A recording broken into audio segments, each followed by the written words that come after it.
For your lengthy policy statement last night, I got to a point where I was almost dozing, but I got everything that you said. And I'll open my debate by saying, Minister, all the flowery things you said yesterday, for as long as the citizens of this country remain with no disposable income, their aspirations and their quest to have the enjoyment of energy, which is a catalyst for any development, is an exercise in futility and is just going to be for vanity. I do, however, appreciate your enthusiasm to solve the multiplicity of problems that the ministry that you're running is facing, because they didn't start today and they are not an event. They are things that we've been grappling with for a very, very long time. There are several sources of energy, Madam Chairman, that include hydro, which we have both comparative and competitive advantage over many nations south of the equator, maybe even in the whole wide world. Apart from Niagara Falls in the Americas, I think we have sufficient waterfalls here to generate electricity. We have geothermal. We have also thermal, which is propelled. We have wind energy. We have solar. We have biomass. Then we have the fuels, which include petrol, diesel, kerosene, Jet A1 fuel, and liquefied petroleum gas. The question that one would want to pose is that, have we explored all these sources of energy in this country in order for the economy to be jump-started, for it because energy is a catalyst of any form of development? The answer is no. Now, ever since the President came here, Madam Chair, and I did warn that we should stop hiding behind our fingers, this issue of climate change is now sounding like a mosquito in my ears. That climate change, everything's climate change. I think we should stop that and try to find solutions. And my point here, Minister of Energy, is that if climate change is your real problem, where do you rate your investment of the 750 megawatts, the Kafue Lower Gorge Station, power station now? This is not the first time, Madam Chair, that we have had a drought. 3 years ago, we suffered the same problem. There was no water in Kafue River. There was no water in Zambezi River. But we have planted a huge investment, 750 megawatts of power, just here in Namalundu Gorge. Where will you find the water from? Is that a real solution to yourselves? The answer is no. If the climate situation will continue as it has been, it means that will also be a white elephant. Right now, there's no water that is flowing. Maybe it will normalize in 3 months' time. In the meantime, in fact, your cabinet sat. You sat and you agreed you are going to import power from ESCOM to try and alleviate the pressure and the pain that load shedding is inflicting on your citizens. When you set your heart of hearts through you, Madam Chair, Minister, do you think that was a real solution?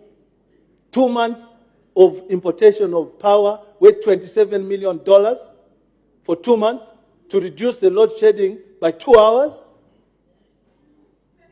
If it were us, we would have put that $27 million in a solar plant, which would have lived with us forever and ever and ever. 2 hours reduction, madam, and you say you have found a solution? Minister, no, it's not the way to go. $27 million for 2 months, and on average to enjoy alleviation of only 2 hours of load shedding. I'd rather be in the dark for 2 hours, for 2 months, and have a solar plant that is going to service this country forever until the other generations come. There are solutions, Minister. When you are going to cabinet, consult even over a beer and say, what do you think we should do? Don't go into that cabinet office and thinking that you have all the answers. If UPND was in government, we would have invested money in a solar plant, and that's logical.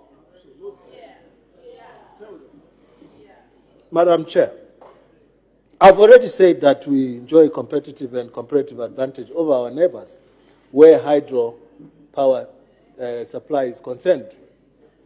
I did give a proposal, Honorable Minister, just now, Honorable Mecha, and I take his debate as my own, lamented about the failure for you, or whoever, WAMA, to give a go-ahead on an environmental impact assessment for the investment on Kalungu. All right? I gave you a simple solution. Plug a canal from Chembe River to bring it to Kitwe there. You have water that will turn the turbines over the already existing plant at Kafue God, even at Tej. It will produce. Do you remember Tej power station and Kafue are on the same river? So you generate power there. It will be running on full capacity. You also generate power here. And when the Dowa power station comes into being, you generate power 3 times with the same water. Then you call water an economic good rather than just a social good for drinking and for making beverages. Order. As the time is of energy, and Mr. Nkombo was debating. May he continue? Yes, I was giving some sort of advice to the minister, through you, Madam Chair, on what appears to be a conundrum in this country of lack of electricity in the midst of Zambia holding 40% of water bodies in the Southern African region. And I'm deliberately saying, sounding like a conundrum, because that is not even the problem. Problem probably is really the leadership. Honorable Minister, I said it and I'll continue saying it. Try it. You may leave office with a good legacy. Plug a canal from Chembel River to feed into Kafue River. It's possible. It's more valuable than these roads that you are creating here in Lusaka. They have no value whatsoever.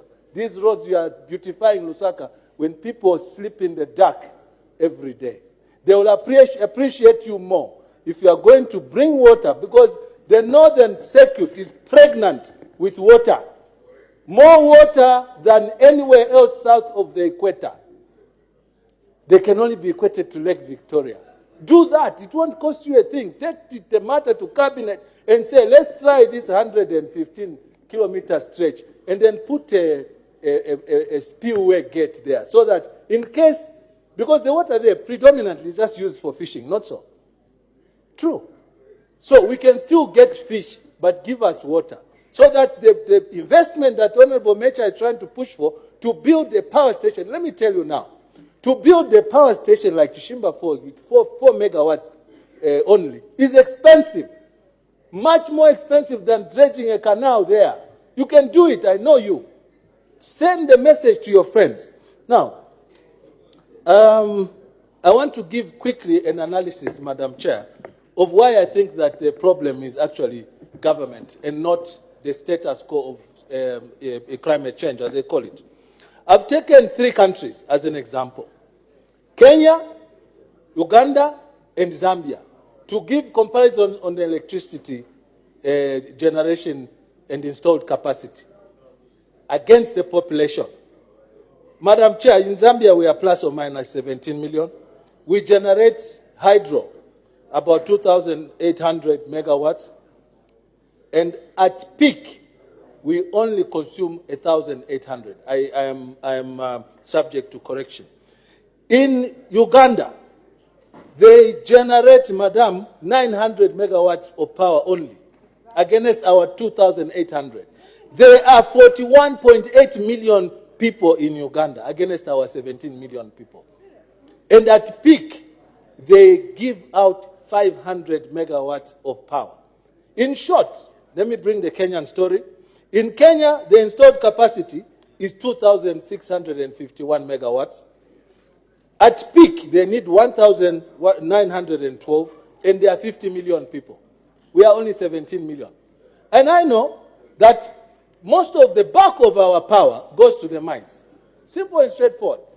Because I know that. It goes to the mines. Now, let's find out the benefit to the ordinary citizen. From that power you've given the power purchase agreements, guaranteed power to the mines. What does the barberman get? Barbing hair in Chipulukusu from the money you are collecting from the mines and guaranteeing them electricity? Zero.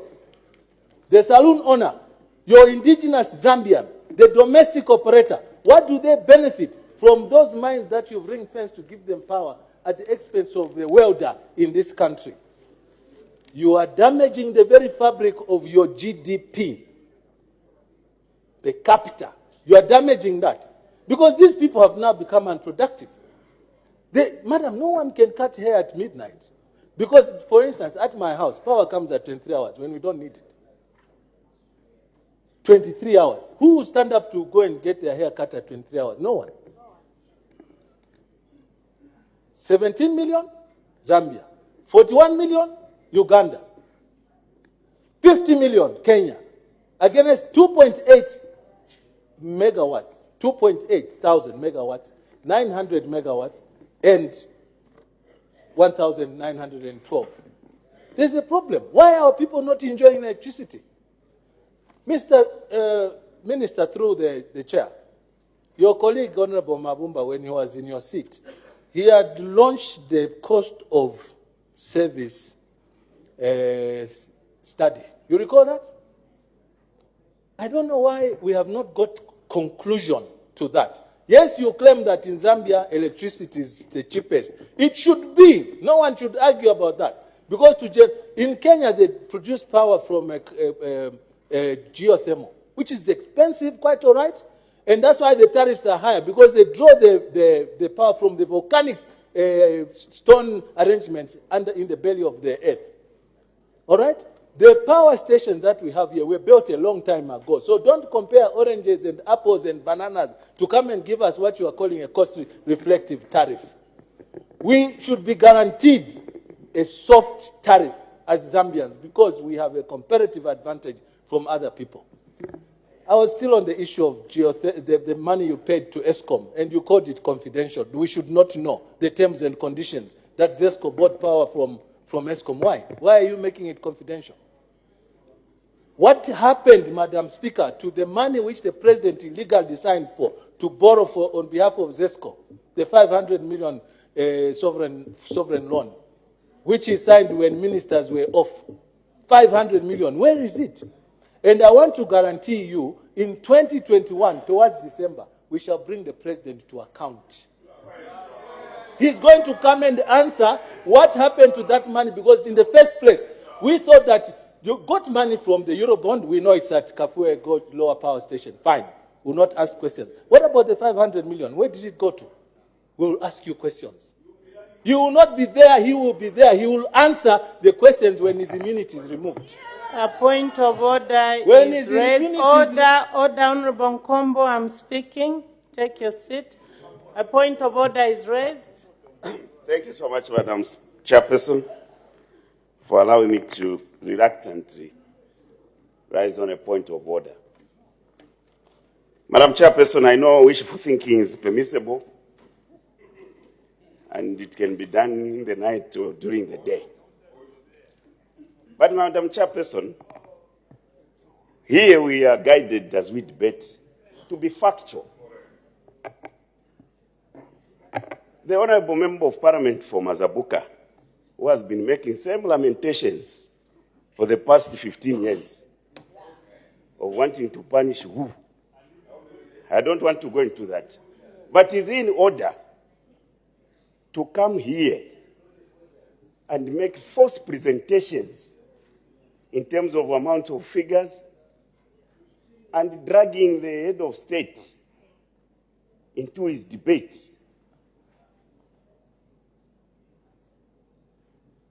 Madam Chairperson, I seek your serious ruling. The figures that the minister, I wish he could lay that on the table, and we would demand.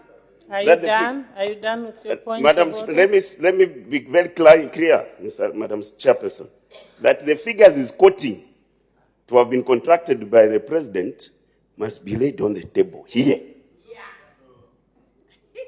So that the nation out there is not misled by cheap politicking. Is in order to debate in such fashion by misleading the nation and this August House. I seek your serious ruling, Madam Speaker.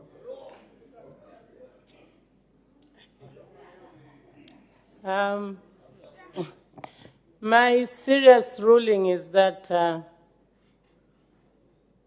the President, His Excellency Dr. Chagwa Lungu, he's a servant of the people of Zambia. And he will, from time to time, exercise his powers as President of the Republic. And when he does, it is the duty of his cabinet, who are part of this legislative body, to explain those decisions, clarify where there is need. And in this regard, I expect that the Honorable Minister of Energy will shed light on this purported loan that was contracted by His Excellency, the President. So my ruling is that the cabinet ministers in this House must take time to listen to the issues that are being raised, make corrections where there is need for them to do so. That is my ruling. Mr. Nkombo was on the floor. I deeply appreciate your ruling, Madam. No retribution, no whatever you call, but people have to account. No matter who you are, I account to my family at home. If I get home after midnight, I'm the boss there. Even if you are the bosses now, you will be held to account, especially when the immunity is out. Mr. Chiluba, the late, made a lot of decisions. He was in court. Order. Mr. Nkombo. Mr. Nkombo. The removal of the immunity of anyone who has the immunity can only be done after a thorough process of the law has taken place. I will therefore not allow you, Mr. Nkombo, at this stage to start threatening the removal of anybody's immunity. The motion that is on the floor right now is the Ministry of Energy. The money that was borrowed was for the Ministry of Energy. I'll vie away from there, but like I said, it is our intention when the time comes to do the right thing. Madam, I'll come to fuel very quickly. You know Zambia has got the highest tariff for fuel. The pump price here in Zambia is the highest in the region, except Congo. One must ask themselves the question, what's the reason? Why is fuel in Malawi less than the cost of fuel here in Botswana, and yet we are all landlocked? There is a problem. There's a definite problem. I think the conundrum is you as PF. When you say tell us, I will tell you the problem. We have to debate through the chair. Yes, for us to resolve this energy matter, we have to remove PF collectively as a country. Because there lies the conundrum that Zambia is in. And all these things can be fixed. The only thing that requires us to have fresh breath of air to get things right is to remove PF. That's all. Then we'll get the energy story correct. Madam Speaker, I thank you. Point of order.